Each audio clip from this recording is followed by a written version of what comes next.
Welcome to Telugu focus TV. నేను మీ శ్రీనివాస్ రెడ్డి. మే నెల మొదలవుతూనే మీ జేబుల పైన నేరుగా ప్రభావం చూపేటువంటి పెద్ద పెద్ద మార్పులు అమల్లోకి వస్తూ ఉంటాయి. ముఖ్యంగా గ్యాస్ దగ్గర నుంచి బ్యాంకుల వరకు కూడా మే నుంచి కొత్త రూల్స్ వస్తూ ఉంటాయి. సిలిండర్ ధరలు పెరుగుతుందా, బ్యాంక్ ఛార్జీలు పెరుగుతాయా, అంటే ఈ మే నెలలో మీ ఖర్చులు పెంచే నెలగా మారుతుందా అనే దానికి సంబంధించి మనం చూసినట్లయితే ప్రతి నెలలాగే మే 1న కూడా గ్యాస్ ధరలపైన కూడా సమీక్ష అయితే జరుగుతుంది. అంతర్జాతీయ మార్కెట్ ఒత్తిడి కారణంగానే ఇక్కడ గ్యాస్ సిలిండర్ల ధరలు పెరిగేటువంటి అవకాశం ఉందనే అంచనా ఉంది. అయితే బ్యాంకింగ్ అలర్ట్కి సంబంధించి ముఖ్యంగా ఈకేవైసీ తప్పనిసరి అనేది కూడా ఉంటుంది. మే 1న చివరి గడువుగా ఉంటుంది కాబట్టి కేవైసీ పూర్తి చేయాల్సినటువంటి అవకాశం ఉంటుంది బ్యాంకు వినియోగదారులందరూ కూడా. అయితే వాళ్ళ ఖాతాలపైన ఇటువంటి ప్రభావం ఉంటుంది. అయితే ఎవరైతే ఈకేవైసీ చేసుకోరో వాళ్ళకి ట్రాన్సాక్షన్ నిలిపేసేటువంటి అవకాశం ఉంటుంది. అయితే ఇక్కడ మనం తప్పనిసరిగా వెంటనే బ్యాంకులను సంప్రదించాలి. అంతేకాకుండా ఇక్కడ ఎస్బీఐ కార్డు యూజర్లకు కూడా కొంత షాకు గురి చేసేటువంటి అంశాలు కూడా ఉంటాయి. ఒకవేళ మీరు ఏదైనా బిల్ పేమెంట్ ఆలస్యం చేస్తే ఆలస్యంగా చెల్లింపుల పైన కూడా కొత్త ఛార్జీలు విధిస్తూ ఉంటారు. చిన్న మొత్తాల పైన కూడా ఫీజులు వచ్చేటువంటి అవకాశం ఉంటుంది.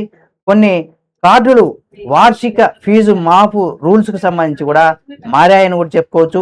ఇన్సూరెన్స్ స్కీములకు సంబంధించి కూడా అప్డేట్స్ వస్తూ ఉంటాయి. ముఖ్యంగా పిఎం స్కీముకు సంబంధించి అంటే ప్రధానమంత్రి యోజన స్కీముకు సంబంధించి వార్షిక ప్రీమియం ఆటో డెబిట్ అవుతూ ఉంటుంది.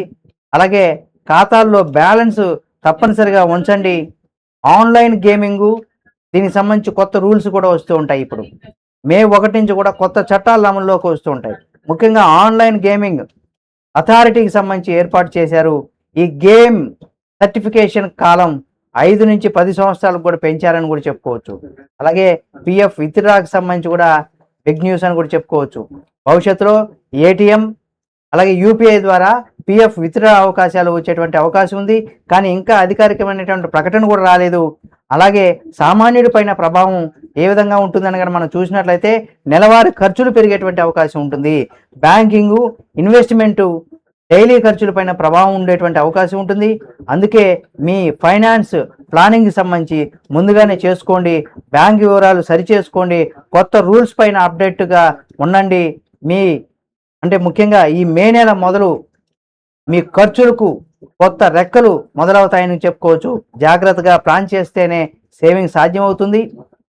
కాబట్టి ఇలాంటి మరిన్ని ముఖ్యమైనటువంటి ఫైనాన్షియల్కి సంబంధించినటువంటి విషయాల కోసం ఇలాంటి మరిన్ని మార్పులు ఎప్పటికప్పుడు ఎటువంటి ప్రభావం చూపిస్తాయనే దానికి సంబంధించి కూడా మీకు ఎప్పటికప్పుడు అందిస్తూ ఉంటాం.